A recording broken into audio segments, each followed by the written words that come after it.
నమస్తే, welcome to 99 TV big డిబేట్కు స్వాగతం. మొత్తం తానే చక్రం తిప్పిన రఘురామకృష్ణరాజుకు ఎదురు దెబ్బ తగిలేలా వైసీపీ వ్యూహం పన్నిందా? జగన్మోహన్ రెడ్డి గారు తమ పార్టీ నుంచి రాజ్యసభకు పంపిన పరిమళ నత్వాని ద్వారా చక్రం తిప్పించారా? మొత్తానికి ఏదైతే నేను సోము వీర్రాజు పేరు తెర మీదకి వచ్చింది, పరిమళ నత్వాని పేరు తెర మీదకి వచ్చింది. వీళ్ళిద్దరూ చెబితే నరసాపురం టికెట్ రఘురామకృష్ణరాజుకి రాకుండా బీజేపీ ఏమన్నా చిట్ట చివరి నిమిషంలో చక్రం తిప్పిందా? నిజంగా ఒక వ్యక్తిని అడ్డుకునేందుకు అంత చేటు ప్రయత్నాలు చేయాల్సి వచ్చిందా? ఎన్సానికి సంబంధించి బిగ్ డిబేట్లో మనతో పార్టిసిపేట్ చేస్తున్నారు డివి శ్రీనివాస్ గారు, సీనియర్ జర్నలిస్ట్, పొలిటికల్ అనలిస్ట్. నమస్తే శ్రీనివాస్ గారు. అలాగే కలపాల కిరణ్ గారు, టీడీపీ రాష్ట్ర వాణిజ్య విభాగం ఉపాధ్యక్షులు. నమస్తే కిరణ్ గారు. ఇంకా మోహన్ రెడ్డి గారు, వైసీపీ అధికార ప్రతినిధి.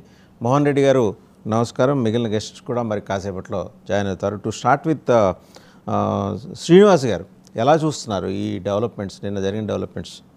మొత్తం పోరాటం అంతా ఆయనే చేశారు. ఏ మాట అంటే క్రెడిట్ ఆయనకే ఇవ్వాలి, నో డౌట్. ఢిల్లీలో రాష్ట్ర ప్రభుత్వానికి వ్యతిరేకంగా ఆయన చేసిన ఈ ప్రయత్నం అంతా చివరికి ఇలా బెడిసి కొట్టడానికి గల కారణం ఏంటి? ముందుగా మీకు 99 టీవీ వీక్షకులకు, ప్యానల్ మిత్రులకు అందరికీ గుడ్ మార్నింగ్. రఘురామకృష్ణరాజు గారు ఇవాళ ఇప్పటివరకు ప్రకటించినటువంటి ప్రధాన పార్టీల అభ్యర్థిత్వాల్లో ఆయన పేరు లేకపోవడం చర్చనీయాంశం. ఎందుకంటే ఇప్పుడు అభ్యర్థిత్వాల ఎంపిక అనేది పార్టీల యొక్క అంతర్గత అంశం. అభ్యర్థిత్వాల ఎంపికకు అర్హతలుగా ఇవాళ మనం తీసుకున్నటువంటి ప్రస్తుత రాజకీయాల్లో ధనబలం, కులబలం, మరి వీటిల్లో ఆయన పుష్కలంగా ఉన్నాయి. ఏది అటు ధనబలం కావచ్చు, ఇటు కులబలం కావచ్చు. రఘురామకృష్ణరాజు గారికి అభ్యర్థిత్వాల నిరాకరణకు దోహదపడే అంశాలు కావు. మరి ఎందుకని ఇప్పటివరకు ఏ పార్టీ ఆయన అభ్యర్థిత్వం ప్రకటించలేదు? లోపం రఘురామకృష్ణరాజు గారిలో ఉందా, పార్టీల్లో ఉందా? ఇక్కడికి వచ్చేసేసరికి మనం రకరకాలైనటువంటి అంశాలు. రఘురామకృష్ణరాజు గారిని RRR ఏంటి, ఆయన్ని మనం 3 కోణాల్లో చూడొచ్చు. ఎట్లా ఇప్పుడు వచ్చేసరికి రఘురామకృష్ణరాజు గారు వివాదాస్పదులు, తర్వాత బాధితుడు, తర్వాత పోరాట యోధుడు. ఎందుకంటే ఈ 3 కోణాలు ఉన్నాయన్నమాట. మనం ఇప్పుడు వీటిల్లో కూడా మొదటి దానికన్నా కూడా రెండోది, మూడోదే ఇవాళ ప్రజలపైన బలంగా ముద్రపడ్డాయి. ఏది బాధితుడిగా, పోరాట యోధుడిగా మనం చూస్తాం. అసలు ఆయన రాజకీయమే వివాదాస్పదంగా ఆరంభమైంది. రాజకీయాలు ఆయనకి కలిసి రాలేదా? ఎంపీ పోస్ట్ ఆయనకి కలిసి రాలేదా అంటే అది కూడా ఒక కోణం అన్నమాట.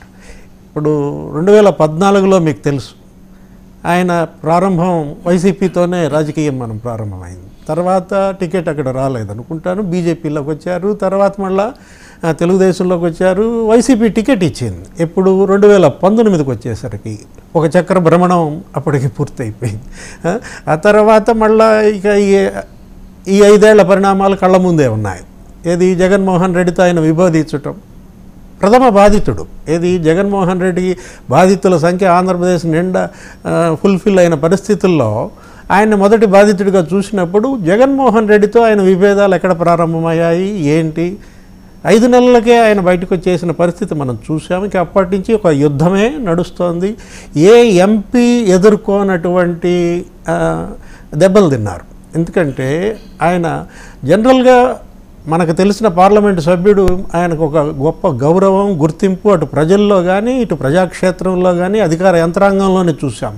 అలాంటిది రఘురామకృష్ణరాజు గారు వివాదాస్పద ఎంపీగా మిగిలిపోయారు. కారణం ఏంటంటే ఇక్కడ అన్ని కేసులు విపరీతంగా పెట్టారు.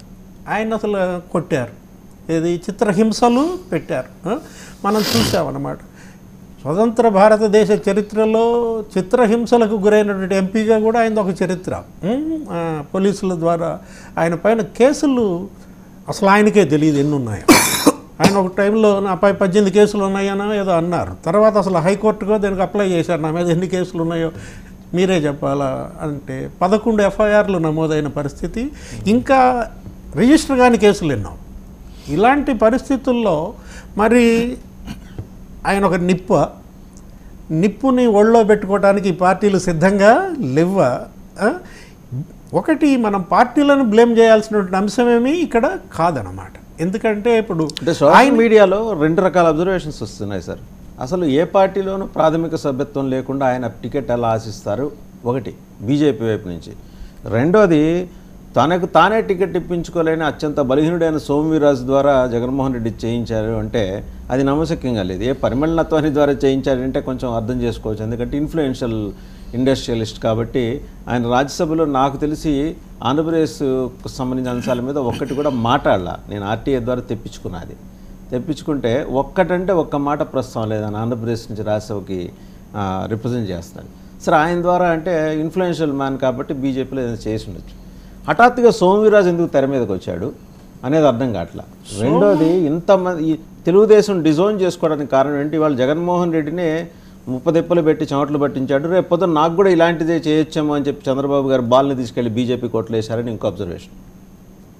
సోము వీర్రాజు గారు ద్వారా తన అభ్యర్థిత్వాన్ని జగన్మోహన్ రెడ్డి అడ్డుకున్నారని సాక్షాత్తు ఆయనే అన్నారు.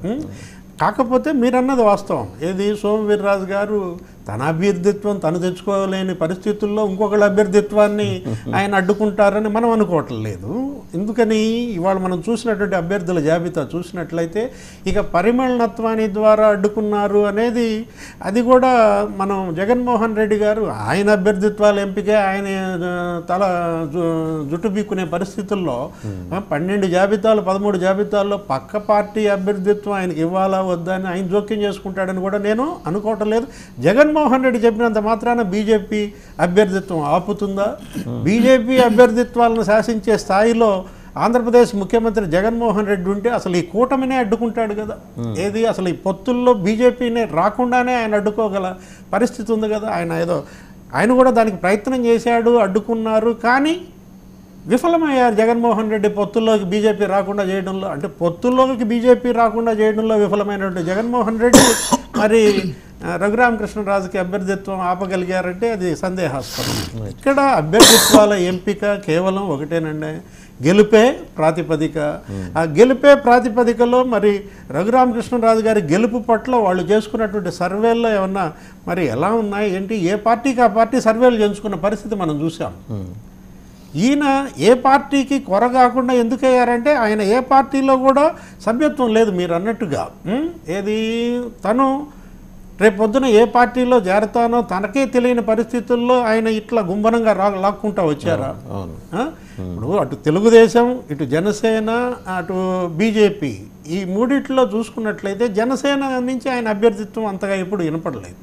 ఈ 2 పార్టీల అభ్యర్థిత్వానికి వచ్చేసేసరికి మరి 2 పడవల మీద కాలేయడమా? ఏది ఇట్లాంటి పరిస్థితిని మనం ఎలా చూడాలా అనేది ఇక్కడ మరి రఘురామకృష్ణరాజు గారికే తెలియాలి. ఒకసారి కిరణ్ గారి దగ్గరికి వెళ్దాం. కిరణ్ గారు ఏమంటారు అంటే పొత్తు పొడవ